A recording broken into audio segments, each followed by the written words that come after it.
Assalamualaikum warahmatullahi wabarakatuh. Saya Dian Nur Aziza dengan NIM 860551415 dari Fakultas Keguruan dan Ilmu Pendidikan, Program Studi S1 Pendidikan Guru Sekolah Dasar UPPJJ UT Purwokerto. Di sini saya akan menjelaskan tentang peran filsafat ilmu dalam memperkuat ilmu pendidikan. Yang pertama, bagaimana filsafat ilmu mengawasi dan memperkuat eksistensi, keilmiahan, serta nilai-nilai dalam ilmu pendidikan. Nah, filsafat ilmu berperan sebagai landasan kritis dalam ilmu pendidikan dengan cara mengkaji tiga aspek utama. Ontologi, mempertanyakan apa hakikat pendidikan itu, objek yang dipelajari, serta realitas dalam dunia pendidikan. Epistemologi, mengkaji bagaimana pengetahuan pendidikan diperoleh, metode yang digunakan, serta kebenaran ilmiahnya.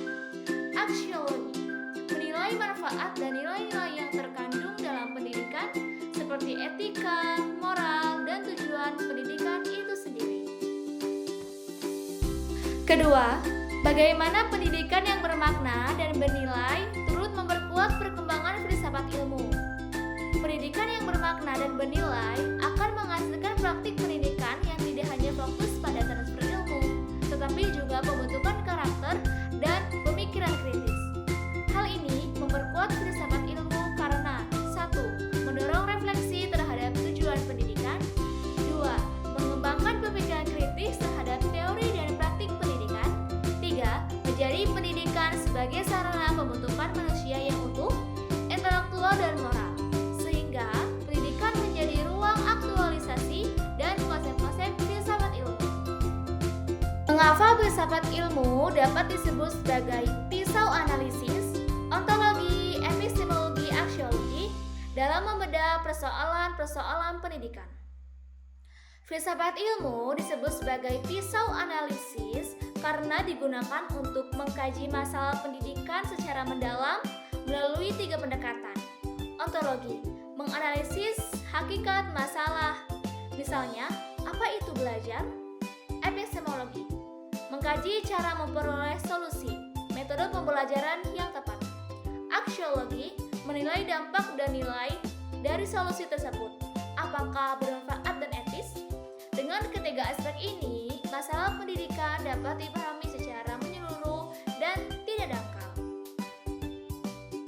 Keempat, contoh konkret penerapan filsafat ilmu dalam praktik pendidikan, misalnya dalam kebijakan, kurikulum atau proses pembelajaran. Penerapan filsafat ilmu dalam praktik pendidikan dapat dilihat pada beberapa aspek berikut. 1. Kebijakan kurikulum. Penyusunan kurikulum mempertimbangkan tiga aspek filsafat ilmu, yaitu nilai atau aksiologi, isi materi atau ontologi, dan cara penyampaian atau epistemologi. 2. Proses pembelajaran. Guru memiliki metode pembelajaran aktif karena diyakini lebih efektif secara epistemologis, serta memiliki nilai yang bermanfaat bagi perkembangan peserta didik. 3. Penilaian pendidikan. Evaluasi tidak hanya mengukur aspek kognitif, tetapi juga mencakup aspek sikap dan keterampilan sebagai bagian dari nilai pendidikan. Kesimpulannya, filsafat ilmu memiliki peran penting dalam pendidikan sebagai dasar berpikir kritis, alat analisis, serta penentu arah dan nilai pendidikan agar menjadi lebih bermakna, ilmiah, dan bermanfaat bagi kehidupan.